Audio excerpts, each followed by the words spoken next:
अब देखिए जो समीकरण है P1 upon Y1 is equal to bracket में Y1 minus Y0 upon Y0 into K1 upon Y1 minus beta dash into P0 upon K0 bracket of plus beta dash Y1 upon K1 into P1 upon Y1 जो समीकरण 10वां है। अब देखिए इसके साथ क्या होगा कि विनियोग फलन यह प्रदर्शित करता है कि विनियोग को आय के अनुपात में या विनियोग को आय के अनुपात द्वारा मापा गया है जो बराबर होता है आय में होने वाली वृद्धि गुणा चालू पूंजी उत्पादन अनुपात की। लेकिन पूंजी उत्पादन अनुपात ऋण बीटा डैश जिसे पूर्व वर्ष की लाभ की दर के अनुपात द्वारा व्यक्त किया गया है। धन की चालू दर का स्थिर भाग क्या कहता है, यानी समीकरण 9 और 10, जो 9 समीकरण मैंने आपको बताया था 9 और 10 समीकरण संयुक्त रूप से क्या होगा, लाभ एवं मजदूरी के मध्य एवं साथ ही साथ बचत व विनियोग के मध्य आय वितरण का निर्धारण करता है। एक विशिष्ट आय वितरण के दिए होने पर लाभों का स्तर वह मुख्य चर है जो बचत एवं विनियोग के मध्य संतुलन की प्रक्रिया में महत्वपूर्ण भूमिका प्रस्तुत करता है। समीकरण 8 एवं 9 के द्वारा लाभों एवं मजदूरी दोनों में आय के वितरण एवं आय की बचत व विनियोग किए अनुपात को निर्धारित करता है। अब देखिए इसे समझने के लिए हमें रेखा चित्र का सहारा लेना होगा, तो हम रेखा चित्र का निर्माण करेंगे। देखिए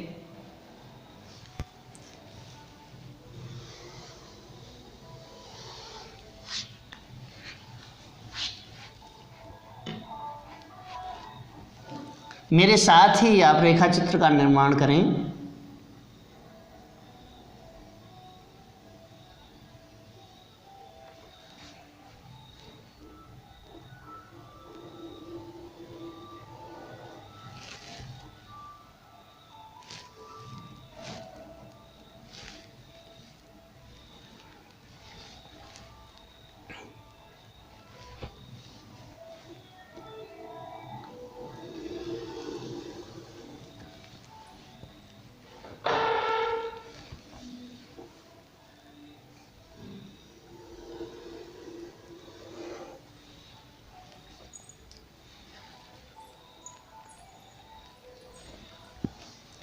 आई यानी निवेश इन्वेस्टमेंट,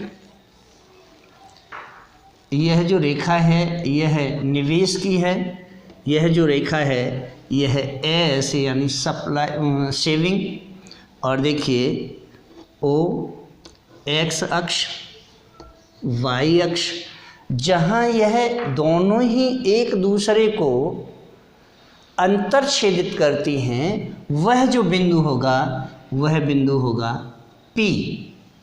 अब देखिए x अक्ष पर क्या दिखाएंगे, P अपॉन Y यानी प्रॉफिट अपॉन इनकम, और y अक्ष पर हम I अपॉन Y, I यानी इन्वेस्टमेंट निवेश और आय बराबर या S अपॉन Y होगा, यानी सेविंग अपॉन आय। यहाँ देखिए रेखा चित्र में आय के अनुपात में लाभ P/Y को, यानी P/Y को हम किस पर दिखाते हैं, x अक्ष पर प्रदर्शित किया गया है, वहीं y अक्ष पर निवेश आय या बचत और आय को प्रदर्शित किया गया है। वक्र SS बचत समीकरण क्या है, बचत समीकरण जो होगा वह होगा S1/Y1 equal to beta dash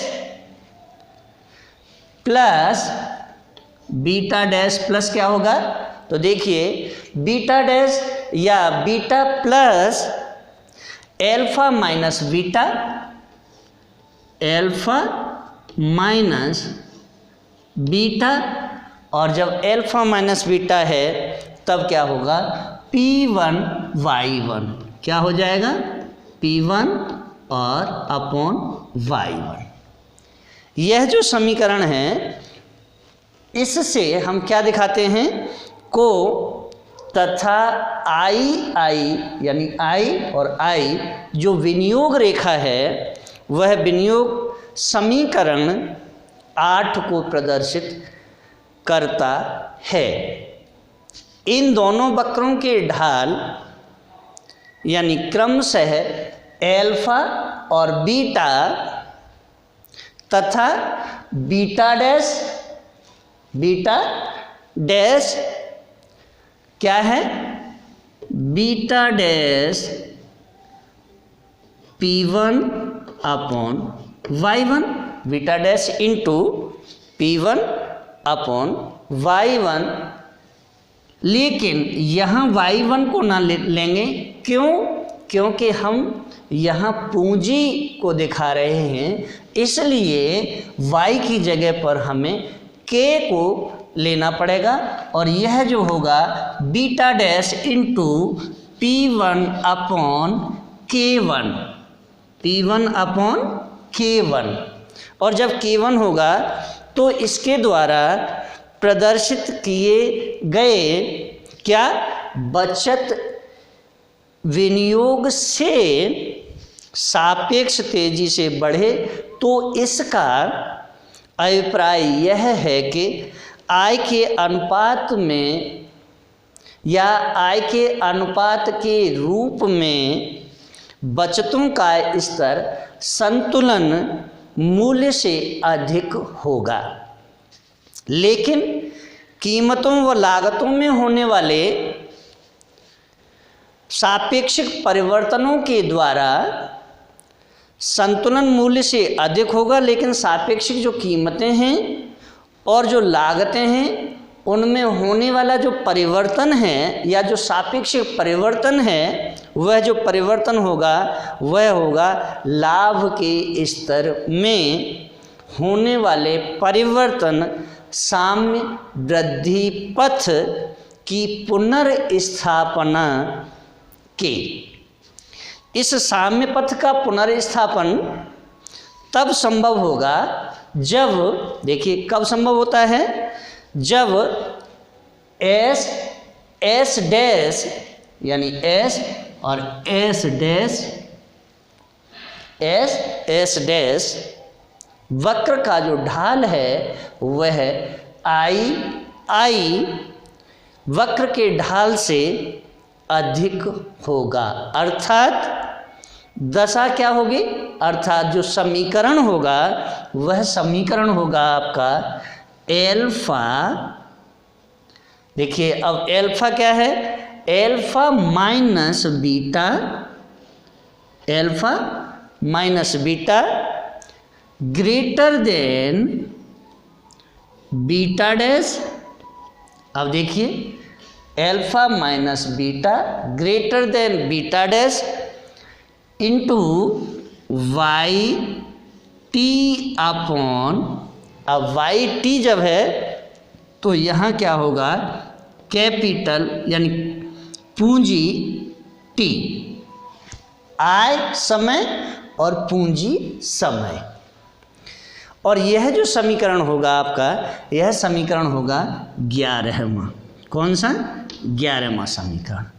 अब देखिए आगे, समीकरण 11 से अभिप्राय यह है कि साम्य वृद्धि पथ का स्थायित्व निर्भर करता है त्वरक गुणांक पर, जो निर्भर है आय वितरण की दशाओं पर। स्थायी संतुलन की दशा में लाभ से अभिप्राय यह होगा कि बचतों की वृद्धि की दर पर विनियोग की अपेक्षा ढालू हो।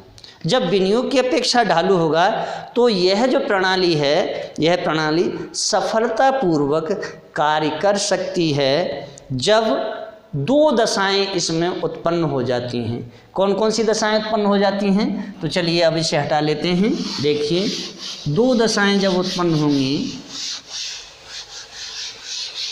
तो देखते हैं कौन कौन सी दशाएं इसमें होती हैं। सबसे पहली जो दशा होगी वह होगी P is not less then, P is not less then YT यानी आय समय माइनस क्या होगा? Minus W। अब W क्या है?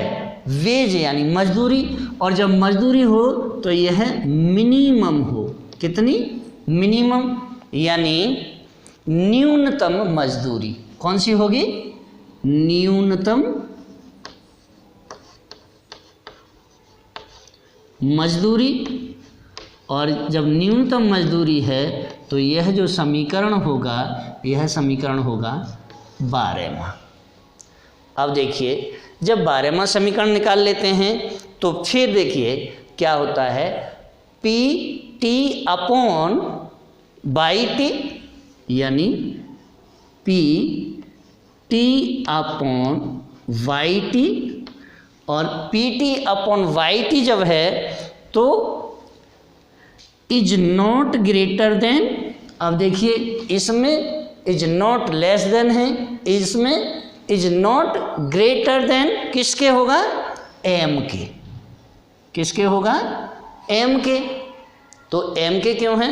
देखिए, M अर्थात M है, उसका मतलब है कि लाभ की निम्नतम सीमा है। क्या है? लाभ की निम्नतम सीमा।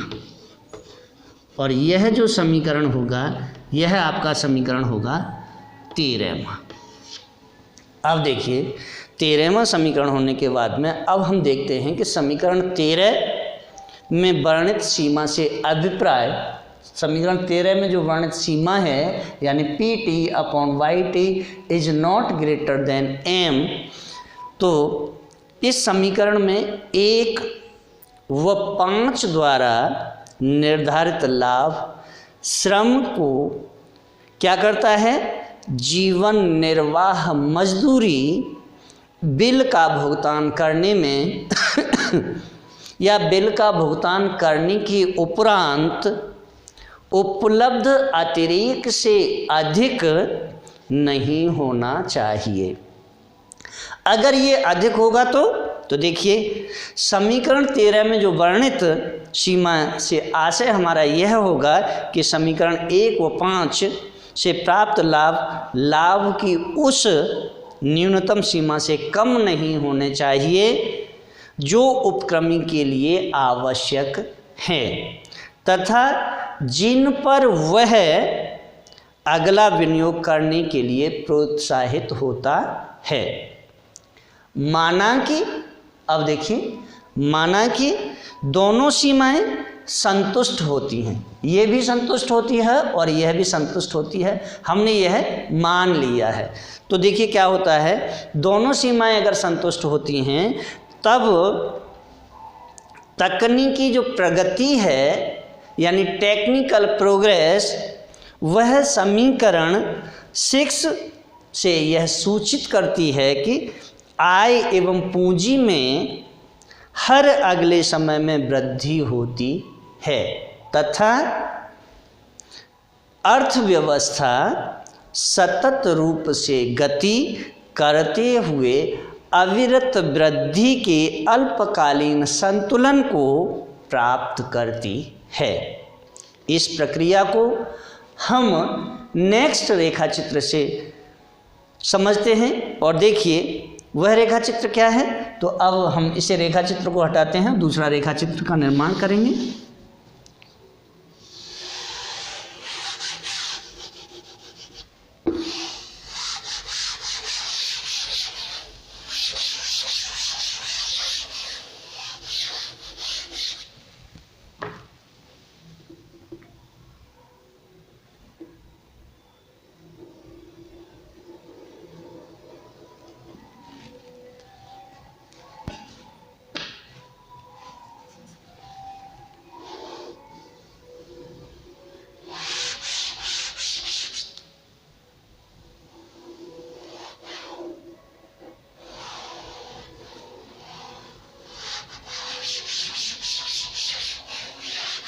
देखिए दूसरा रेखा चित्र क्या कहता है, उसे भी समझते हैं।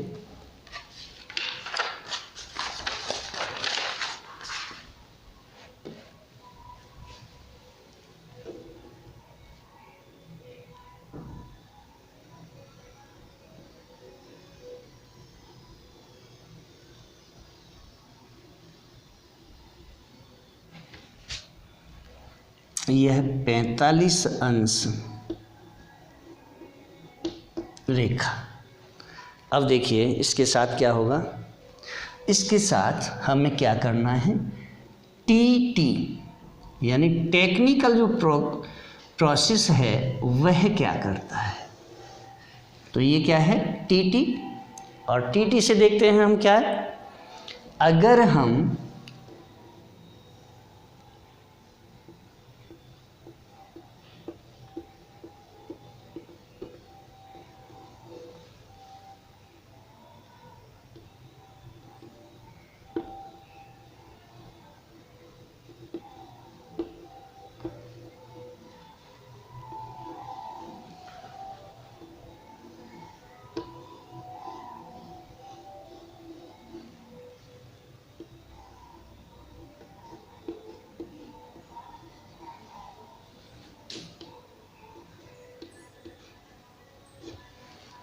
यह जो बीच में क्या है, एक है G0, दूसरा G1 या G डैश और G डबल डैश। अब देखिए ये जो रेखा है यह टी रेखा है और यह जो रेखा है वह रेखा होगी, देखिए वह रेखा जो होगी कौन सी, जो 45 अंश रेखा है, वह रेखा बीच में केवल टी को क्या करेगी, अंतरछेदित करती है। तो यहाँ देखते हैं कि प्रारंभ में क्या होता है। देखिए इस प्रक्रिया में जो रेखा चित्र का हमने जो निर्माण किया है, इसमें एक्स अक्ष पर क्या करते हैं, पूंजी की आनुपातिक वृद्धि, क्या कौन से, एक्स अक्ष पर क्या होता है, पूंजी की आनुपातिक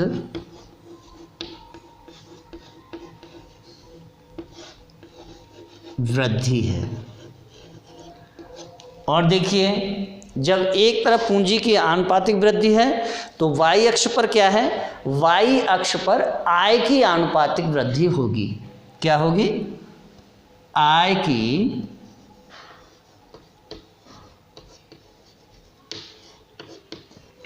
आनुपातिक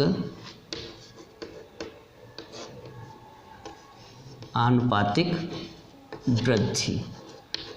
अब देखते हैं यानी एक्स अक्ष पर पूंजी की आनुपातिक वृद्धि और वाई अक्ष पर आय की आनुपातिक वृद्धि। जब ये दोनों ही दी हुई हैं तो फिर क्या होता है देखिए, तब प्रारंभ में t इजिकल टू 1, प्रारंभ में क्या हो जाएगा, t इजिकल टू 1, और 1 जो होगा यह क्या है, तो देखिए समय पर आई टी अपॉन के टी हो जाएगा। क्या हो जाएगा, समय पर आई टी अपॉन के टी, और आई टी अपॉन के टी इजिकल टू किसके होगा, I1 K1 के, is equal to I1 upon K1 के। जब ये दोनों बराबर होंगे तो रेखा चित्र में I अपॉन K के बाएं पक्ष को अगर हम देखते हैं तो माना कि आय में होने वाली वृद्धि दरों को हम किससे रिप्रेजेंट कर रहे हैं, G0, G डैश और G डबल डैश से। जब हम इन तीनों को यानी G1 या G dash, G double dash, तो ये क्या है, यह बिंदुओं से होते हुए जो रेखा जाती है, लेकिन हमने क्या किया है, यहाँ माना कि आय में होने वाली जो वृद्धि है की जो दरें हैं वह G0, G1 और G0, G डैश और G डबल डैश, क्या इससे हम प्रदर्शित करते हैं। और जब हम इसे प्रदर्शित करते हैं तो प्रारंभ में जो दशा है वह क्या है, t इजिकल टू 1 के, और जब t इजिकल टू 1 के बराबर होने पर क्या हो जाता है, I0 अपॉन K0, क्या हो जाता है, I0 upon K0, I0 upon K0 के होने से एक और क्या होगा, I अपॉन K के, क्या होगा, I अपॉन K। जब ये है तो देखिए इसके बाएं हैं, इससे अभिप्राय यह है कि उत्पादन वृद्धि की जो दर है वह पूंजी की वृद्धि दर I0 K0 से अधिक है। इससे अगली अवधि में विनियोग की जो दशा है या विनियोग क्या होगा, बढ़ेगा, और इस प्रकार G0, G dash, G double dash बिंदुओं से होते हुए जो प्रणाली है उस प्रणाली के बिंदु G, कौन सा बिंदु G, और ये G बिंदु है, और G बिंदु पर क्या हो जाएगा, देखिए G बिंदु पर साम्य प्राप्त करेगी, जहां आय एवं पूंजी की जो वृद्धि दरें हैं वह बराबर किसके होंगी, देखिए बराबर होंगी I0, किस किस के बराबर होंगी, I0 अपॉन K0 और I1 अपॉन K1 और I अपॉन K के। अब देखिए I upon K, I1 K1 I0 K0 यानी G0 और G डैश, तो I1 K1 और G double dash I upon K क्या करता है ये, तो देखिए कार्डोर इस प्रकार वृद्धि की प्रावेगिक प्रक्रिया को स्पष्ट करते हैं और उपक्रमी को इतना लाभ अवश्य होता है, इनके विश्लेषण में उपक्रमी को इतना लाभ अवश्य ही होता है कि वह अगली अवधि में विनियोग करने के लिए प्रोत्साहित रहता है। इस प्रकार बचत एवं विनियोग के मध्य संतुलन स्थैतिक प्रकृति का नहीं है। अगर स्थैतिक प्रकृति का होता तो क्या होता, तो यह एक गतिशील संतुलन है जो तकनीकी प्रगति के फलन से प्रभावित होता है। तकनीकी प्रगति का फलन का जो स्वरूप है वह स्वरूप कैसा है? ऐसा है कि वह प्रारंभिक समय t = 1 से आय एवं पूंजी में वृद्धि करता है। इससे प्रणाली अविरत वृद्धि के पथ की ओर अग्रसर होती है और वस्तुतः साम्य वृद्धि पथ या सतत अविरत वृद्धि पथ की स्थापना तकनीकी प्रगति फलन के द्वारा होती है, जिसकी आवश्यक दशा कैसी है? तो देखिए, आवश्यक जो दशा है या जो समीकरण है वह समीकरण क्या होगा? देखिए, G = क्या होगा? अल्फा डबल डैश अपॉन क्या हो जाएगा? माइनस बीटा डबल डैश के। और यह जो समीकरण होगा आपका, यह समीकरण होगा 14वां। अब देखिए, 14वां समीकरण निकालने के बाद में अगर समीकरण 14 में या समीकरण 14 की उत्पादकता की साम्य वृद्धि दर G को तकनीकी प्रगति फलन के रूप में निर्धारित करता है, यह ऐसी दशा को सूचित करता है जहां तकनीकी प्रगति फलन एवं स्वयं क्या होता है? अविरत वृद्धि के पथ को आगे ले जाता है। स्पष्ट है कि उत्पादकता की साम्य वृद्धि दर के अधीन पूंजी एवं आय की वृद्धि दर समान होती है तथा स्थिर जनसंख्या की संकल्पना के अधीन यह स्वयं ही इन दोनों के समकक्ष होती है। और जब ये दोनों के समकक्ष होती है तब क्या होता है? तो देखिए, अल्फा डबल डैश तब होगा अल्फा डबल डैश अपॉन, देखिए क्या हो जाता है? Alpha double dash upon 1 minus beta double dash. और जब बीटा डबल डैश होगा तो = y डबल डैश के। और यह जो समीकरण होगा यह 15वां समीकरण है। अब देखिए, अगर हम y डबल डैश को रख दें किस में? तो विनियोग से जो आय की संतुलन दर वह आय में लाभों के साम्य शेयर एवं पूंजी पर लाभ की संतुलित दर को समीकरण 1 एवं समीकरण 8 की सहायता से हम हल कर सकते हैं। और हल जब करेंगे तो क्या निकल के आएगा देखें।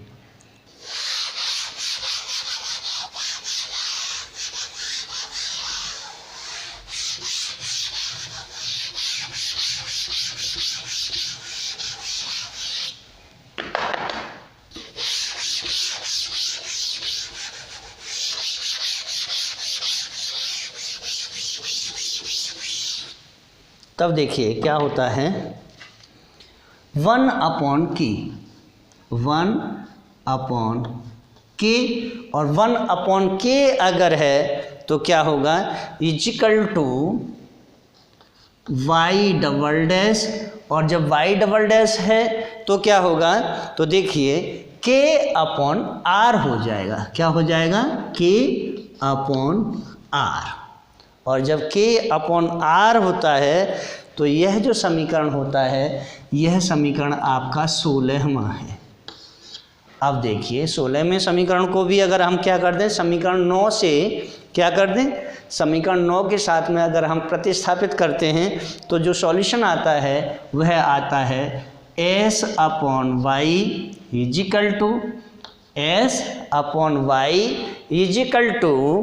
क्या होता है? अल्फा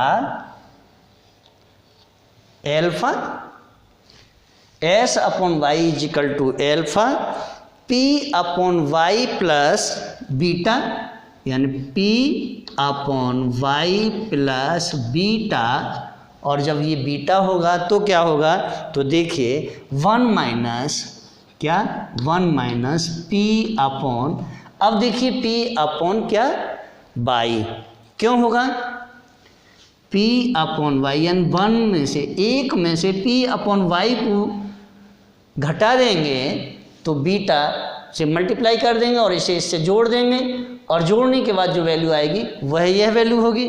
तो देखिए यह जो समीकरण है आपका, यह समीकरण है 17वां, और 17वें समीकरण के बाद में हम आप देखते हैं समीकरण 16 से प्रतिस्थापित अगर हम कर देते हैं किसे, तो देखिए इजिकल टू एल्फा, क्या है equal to alpha minus beta, alpha minus beta, और जब एल्फा माइनस बीटा है तो P upon Y, P upon Y, और पी अपॉन वाई में क्या होगा प्लस बीटा कर देते हैं, plus beta.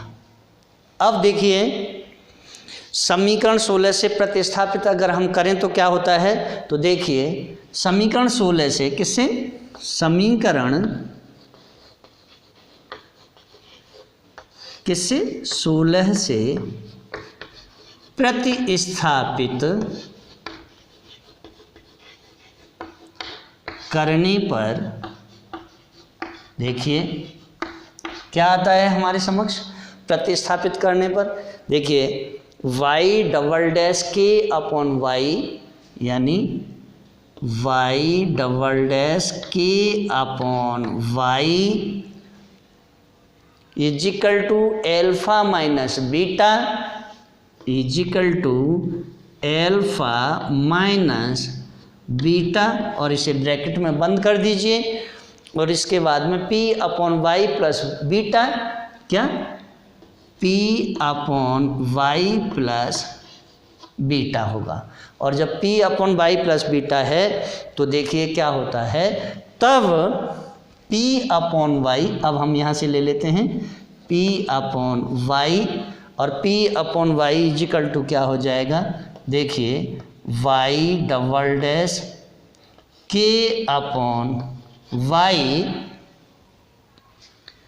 Minus beta upon minus, यानी p upon Y equal to y double dash के upon y minus beta upon alpha minus beta के, एल्फा माइनस बीटा।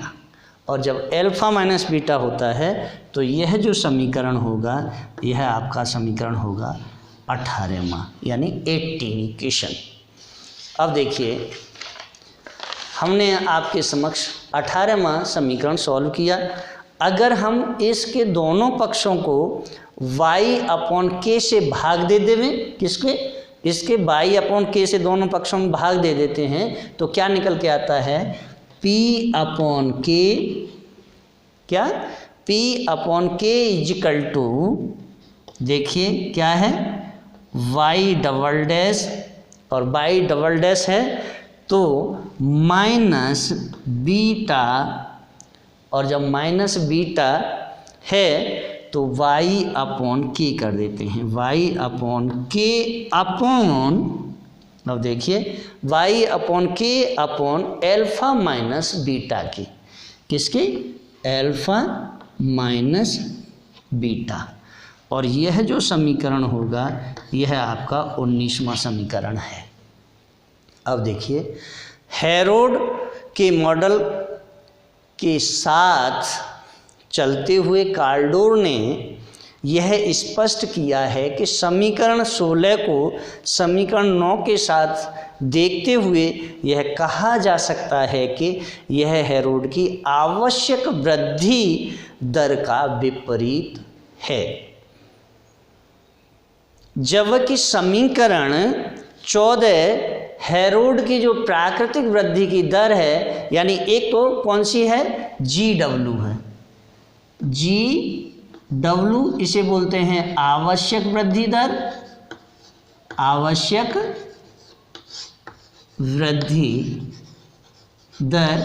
अगर आपने हेरोल्ड डोमर मॉडल को देखा है तो आपको ये चीज़ें समझने में कहीं पर भी दिक्कत नहीं आएगी, क्योंकि मैंने पहले ही हेरोडोमर मॉडल को, महालानोविस मॉडल को और जॉनसन मॉडल, केन्स के मॉडल, बहुत सारे मॉडल डाले हुए हैं। उनमें से GW यानी आवश्यक वृद्धि की दर है, और दूसरी प्राकृतिक जो वृद्धि की दर है उसे हम GN से प्रदर्शित करते हैं। और GN क्या है, तो देखिए 14वां जो समीकरण है वह हेरोड की प्राकृतिक वृद्धि दर का विपरीत है।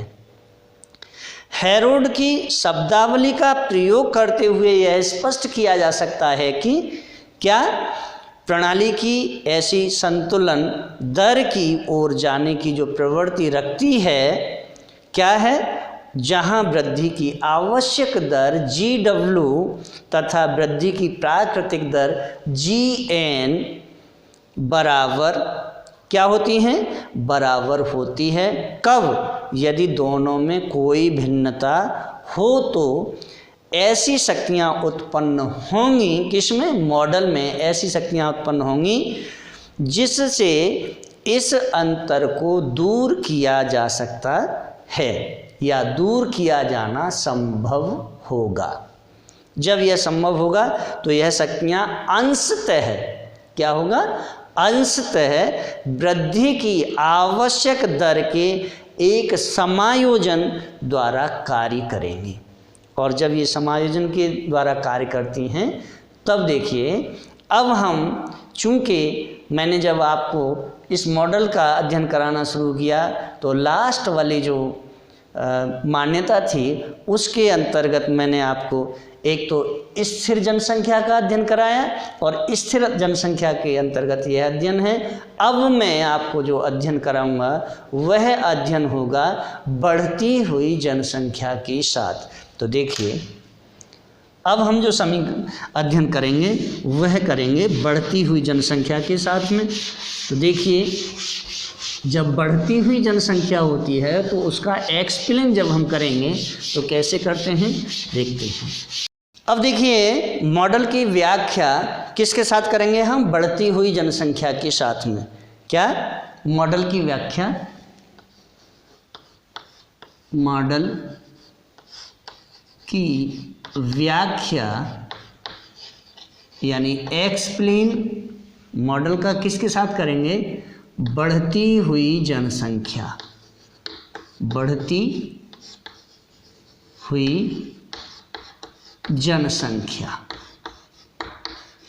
अब बढ़ती हुई जनसंख्या देखिए क्या है, यानी एक्सपेंडिंग पॉपुलेशन में क्या होता है, देखिए, स्थिर कार्यशील जनसंख्या के विश्लेषण में सुधार करते हुए कार्डो ने जनसंख्या में होने वाले विस्तार को ध्यान में रखा।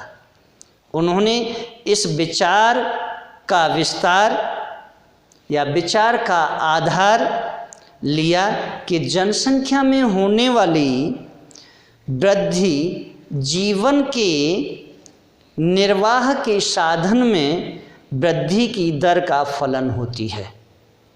माल्थस के जनसंख्या विश्लेषण का आश्रय लेते हुए कार्डो ने मान्यता ली, और उन्होंने पहली जो मान्यता ली है वह मान्यता ली कि एक समुदाय में प्रसवन यानी फर्टिलिटी रेट के दिए होने पर जनसंख्या वृद्धि की दर का जो प्रतिशत है वह एक निश्चित अधिकतम से आगे नहीं बढ़ती, भले ही वास्तविक आय में तेजी से वृद्धि हो रही हो। दूसरी इन्होंने जो मान्यता ली है वह ली है आय वृद्धि की दर के फलन के रूप में जनसंख्या में होने वाली वृद्धि दर में परिमित वृद्धि होगी। कब होगी, और इस मान्यताओं को या इन मान्यताओं को ध्यान में रखते हुए कार्डो ने जनसंख्या आय वृद्धि संबंधों की व्याख्या की, और उन्होंने माना, क्या माना, वास्तविक जनसंख्या वृद्धि माना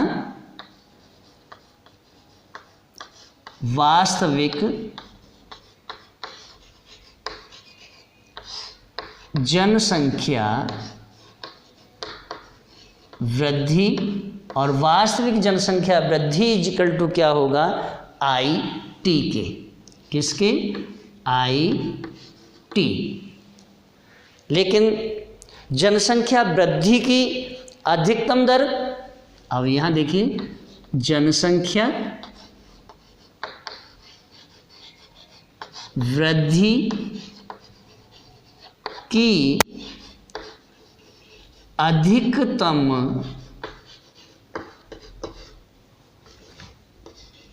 दर इजिकल टू क्या होगा, लैम्डा। क्या होगा, लैम्डा।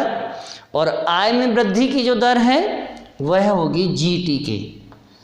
आय में वृद्धि की दर बराबर जी टी। देखिए क्या क्या आ गया, वास्तविक जनसंख्या यानी आईटी, जनसंख्या वृद्धि की अधिकतम दर इजिकल टू लैम्डा, आय में वृद्धि की दर is equal to GT.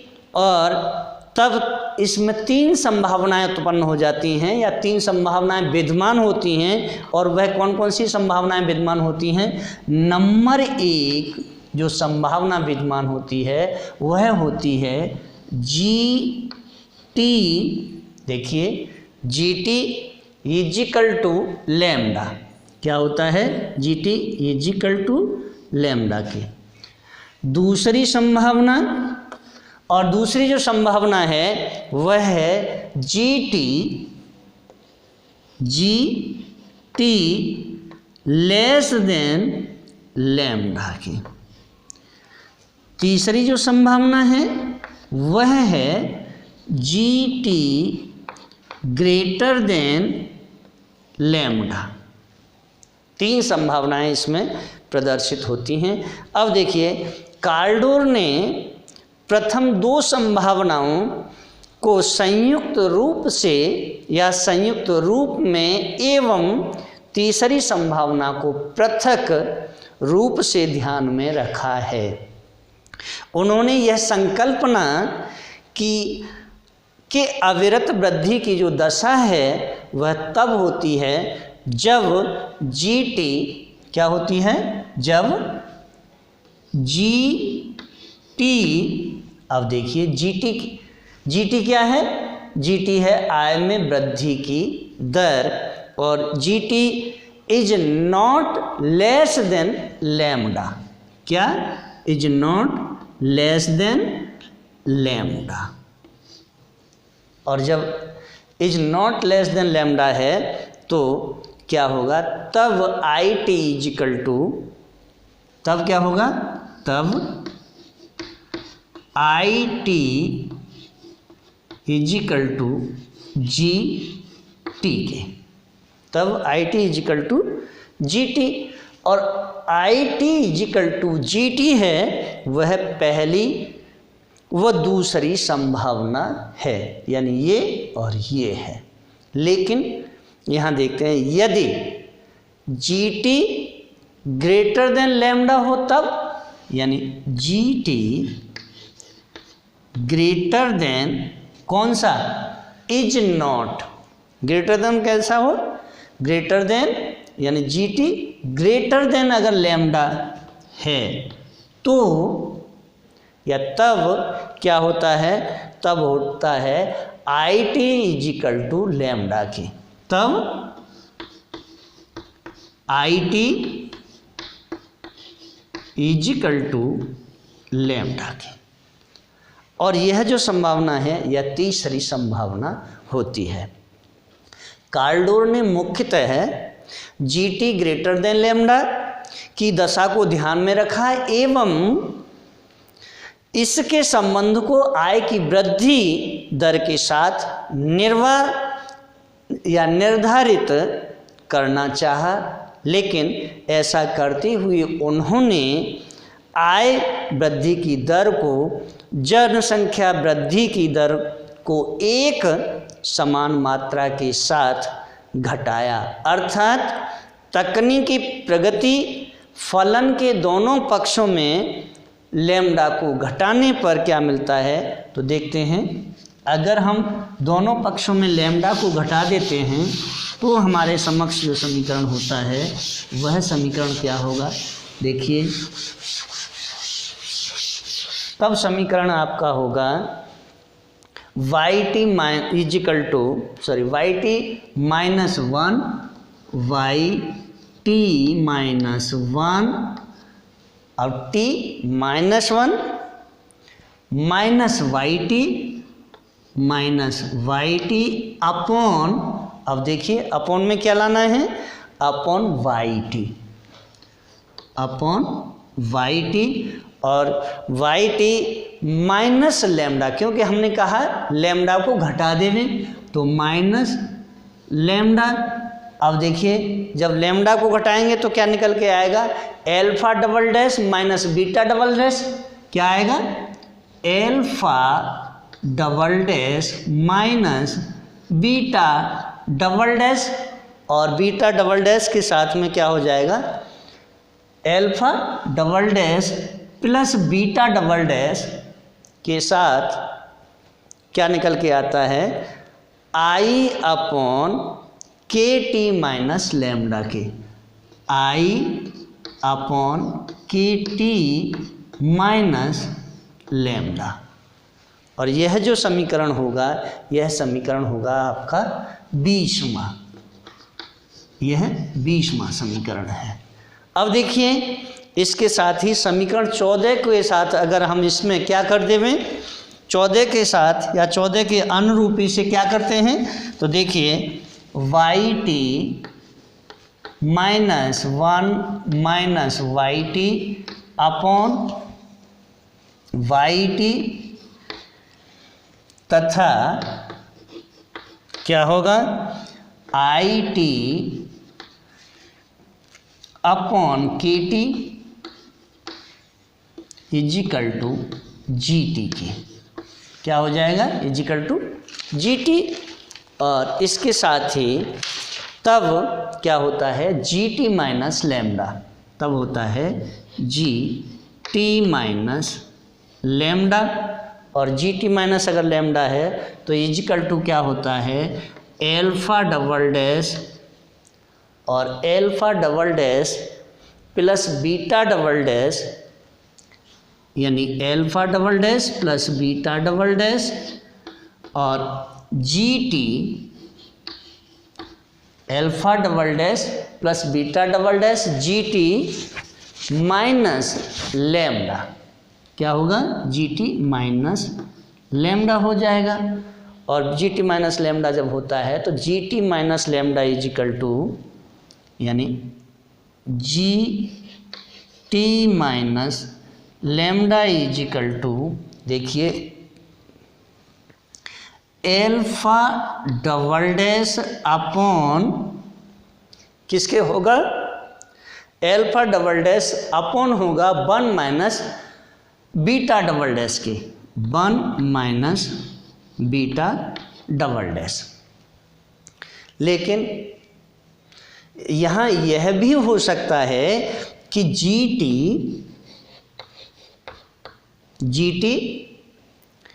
Is equal to gt, अब देखिए यहाँ gt is equal to gt plus lambda भी हो सकता है, प्लस लैम्डा।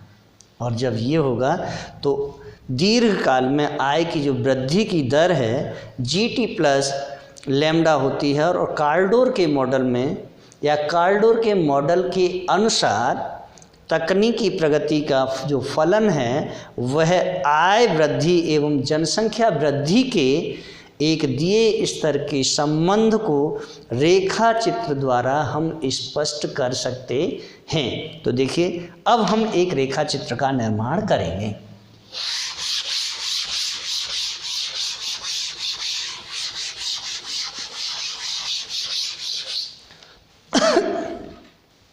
देखिए रेखा चित्र का निर्माण मेरे साथ ही आप करिए।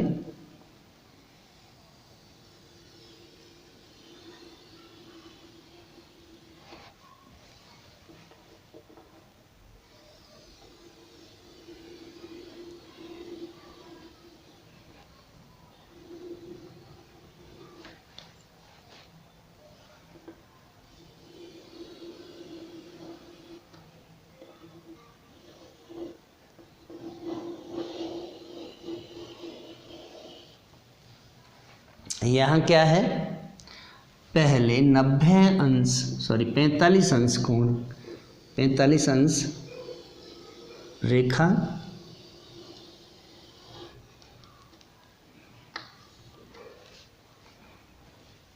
और दूसरी रेखा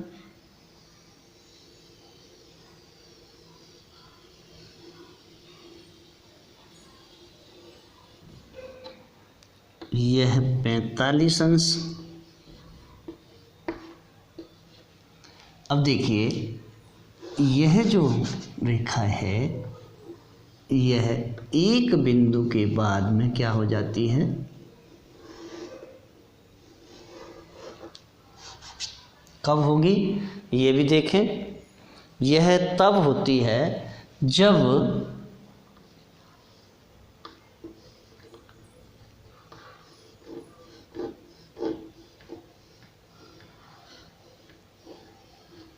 यानी S, यह S है और इस बिंदु के बाद में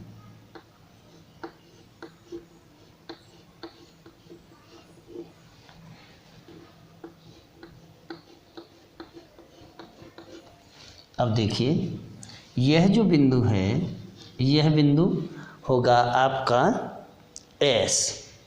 यह कौन सा है, S है। और नीचे वाला जो बिंदु है वह होगा R, यह है R। और जब R है तो इसके साथ देखेंगे आप एक जिस बिंदु पर यह S रेखा टच करती है वह है T, और T के साथ अगर हम देखते हैं तो YG है, Y और G। लेकिन YG के साथ जो P रेखा है यह कौन सी रेखा है, पॉपुलेशन की। और पॉपुलेशन की जो रेखा है उसके बाद हम देखते हैं कि आय में वृद्धि की प्रतिशत दर हम इस पर दिखाते हैं। यह X अक्ष है, यह Y अक्ष है। इसमें आय में क्या, आय में वृद्धि की प्रतिशत दर है, वृद्धि की प्रतिशत दर। ये जब आय में वृद्धि की प्रतिशत दर है तो y अक्ष पर क्या होगी, जनसंख्या की या जनसंख्या वृद्धि की प्रतिशत दर क्या होगी, जनसंख्या वृद्धि की प्रतिशत दर। अब देखिए दो चीज़ें तो आपके समक्ष क्लियर हैं कि x अक्ष पर हम आय में वृद्धि की प्रतिशत दर को दिखाते हैं और y अक्ष पर जनसंख्या वृद्धि की प्रतिशत दर को हम रिप्रेजेंट करते हैं। अब यहाँ देखें कि रेखा चित्र में x अक्ष पर आय की जो वृद्धि या आय की जो प्रतिशत दर है वह दिखाई गई है और y अक्ष पर जनसंख्या की वृद्धि की प्रतिशत दर को हमने प्रदर्शित किया है। अब देखिए जनसंख्या की वृद्धि की जो दर है वह कौन सी है, O और P है। कौन सी, OP। और जब OP होती है तो रेखा यह प्रदर्शित करती है कि जो रेखा 45 अंश कोण की है, आय वृद्धि का पथ YG, आय वृद्धि का जो पथ है वह कौन सा है, YG है। और जहाँ YG पथ अगर है तो रेखा द्वारा हमने जो दिखाया है वहाँ वक्र OYG क्या करता है, चूंकि GT लेस देन IT को अभिव्यक्त करता है, अतः IT लेस देन लैम्डा, इसके परिणाम स्वरूप आय एवं जनसंख्या की जो वृद्धि की दरें हैं वह तब तक बढ़ती हैं जब तक जनसंख्या वृद्धि की दरें लैम्डा वक्र को नहीं छू जाती हैं। जैसा कि T बिंदु, कौन सा, टी बिंदु, जो हमने टी बिंदु से प्रदर्शित किया है। और दीर्घकाल की दशाओं को ध्यान में रखते हुए जनसंख्या वृद्धि की दर इसके अधिकतम पर पहुंचेगी, जिसे हम RS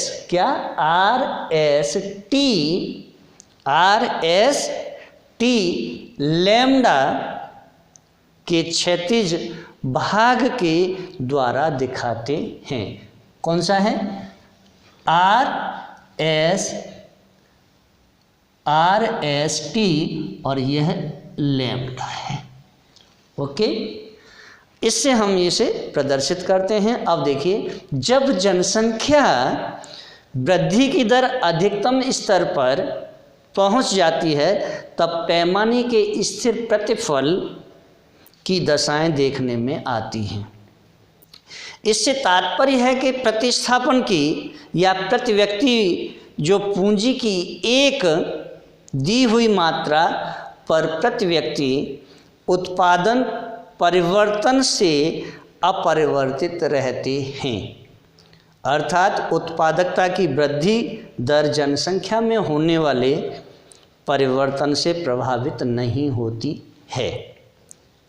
स्पष्ट है कि जनसंख्या में होने वाले परिवर्तनों से अल्फा डबल डैश एवं बीटा डबल डैश के गुणांक एवं लैम्डा डबल डैश अपरिवर्तित रहते हैं, जो कि पैमाने के स्थिर प्रतिफल की सूचना देते हैं।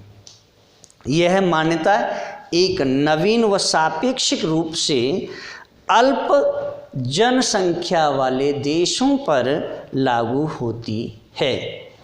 अब देखिए, कार्डो ने यह भी स्पष्ट किया है कि यह एक अधिक जनसंख्या वाला अगर कोई देश है तो उस पर यह किसी भी स्थिति में लागू नहीं होगी। क्यों नहीं होती है? क्योंकि इससे अभिप्राय यह निकलता है कि दी हुई तकनीकी एवं प्रति व्यक्ति पूंजी के दिए होने पर जनसंख्या में होने वाले या जनसंख्या में होने वाली जो वृद्धि है वह उत्पादकता में कमी का कारण होती है।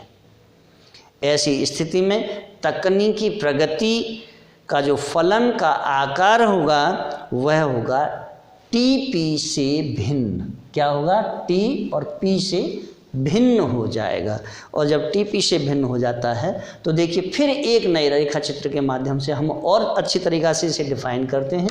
चलिए दूसरा रेखा चित्र बनाते हैं आपके समक्ष। देखें,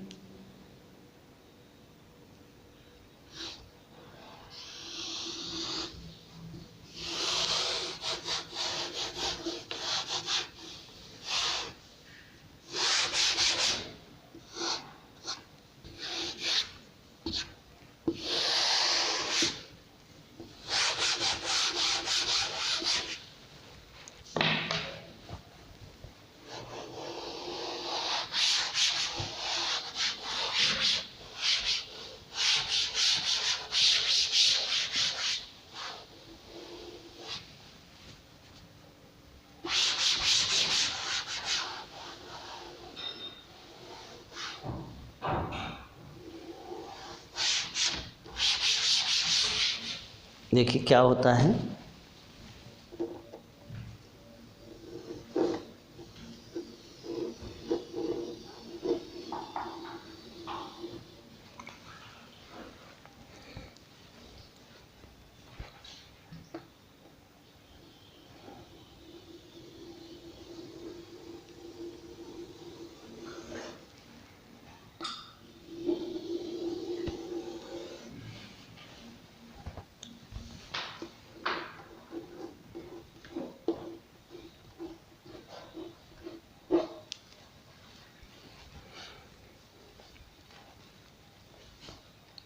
TMN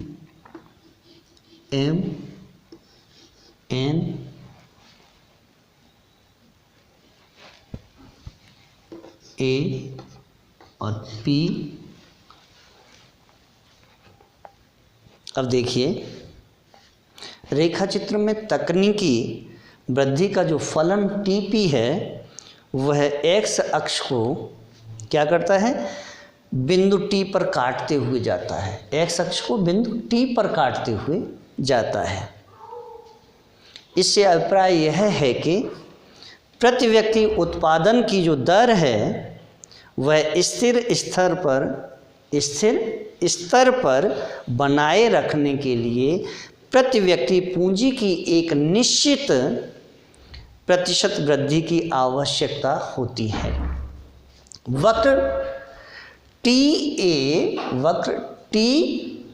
और ए क्या प्रदर्शित करता है? टी ए ओ पी रेखा, कौन सी? ओ और पी रेखा जो पॉपुलेशन की रेखा है, और टी ए जो वक्र है यह एम और एन बिंदुओं पर ओ पी रेखा को अंतरछेदित करता है। और जब ये अंतरछेदित कर देता है तब क्या होता है? तो अर्थव्यवस्था बिंदु एम के बाईं ओर तो है और आय एवं पूंजी की जो वृद्धि सतत रूप से गिरती है। ऐसी स्थिति में जब पूंजी व आय की वृद्धि यथास्थिर हो जाए तो इस दशा में यह संभव है कि वक्र टी ए ओ पी रेखा के नीचे से होकर जाएगा, जैसा कि चित्र में मैंने इन बिंदुओं से प्रदर्शित किया है। और इस दशा में दीर्घकालीन वृद्धि साम्य प्राप्त नहीं होगा, यह पूर्ण अवरोध की दशा होगी। तकनीकी प्रगति का जो फलन है, उसका जो स्वरूप है, स्वरूप एवं दशा वास्तव में देश की विकसित स्थितियों पर निर्भर करता है। और जब विकसित स्थितियों पर निर्भर करता है तो विकसित देशों में जो जनसंख्या का दबाव कम हो जाता है और तब श्रम की अतिरिक्त इकाइयां लगाने पर बढ़ते हुए या स्थिर प्रतिफल की दशाएं दिखाई देती हैं। ऐसे में तकनीकी प्रगति का जो फलन है वह लैम्डा के मूल्य से पुनः सुदृढ़ हो जाता है। अर्धविकसित देशों में भूमि एवं पूंजी की दुर्लभता होती है, और जब भूमि एवं पूंजी की दुर्लभता होती है तो जहां जनसंख्या वृद्धि की जो दर है वह तकनीकी प्रतिफल की कम करती है तथा इस प्रकार उत्पादकता गिरती है। उपर्युक्त विश्लेषण से, यानी हम निष्कर्ष रूप में अगर इसे देखें तो उपर्युक्त विश्लेषण से यह स्पष्ट होता है कि वृद्धि में जनसंख्या की या जनसंख्या वृद्धि का जो प्रभाव है वह मुख्यतः दो घटकों पर निर्भर करता है। पहला घटक है कि जनसंख्या वृद्धि की अधिकतम दर, दूसरा है तकनीकी प्रगति के कारण उत्पादकता में होने वाली प्रतिशत परिवर्तन। और जब ये दोनों होते हैं तो वस्तुतः काल्डोर का वृद्धि मॉडल प्रावैगिक विधियों पर आधारित है, यानी डायनामिक मेथड्स पर यह आधारित है। और कीनियन विश्लेषण एवं हैरोड द्वारा विकसित प्रावैगिक विश्लेषण के आधार पर काल्डोर की व्याख्या बचत, विनियोग एवं उत्पादकता के आधार पर या उत्पादकता के आधारभूत चरों के अंतर्निर्भरता के द्वारा आर्थिक प्रक्रिया का विश्लेषण करती है। संक्षेप में काल्डोर का जो मॉडल है वह वृद्धि की प्रावैगिक प्रक्रिया को आधारभूत फलनात्मक संबंधों के द्वारा अभिव्यक्त करता है। अगर आपको मेरा वीडियो अच्छा लगा हो तो वीडियो को लाइक करें, शेयर करें, शेयर ज़्यादा से ज़्यादा करें, अपने दोस्तों को भी शेयर करें जिससे कि उनको भी इसका फ़ायदा मिल सके। कमेंट करें, बेल आइकॉन का बटन अवश्य दबाएं, साथ ही सब्सक्राइब करना ना भूलें। धन्यवाद।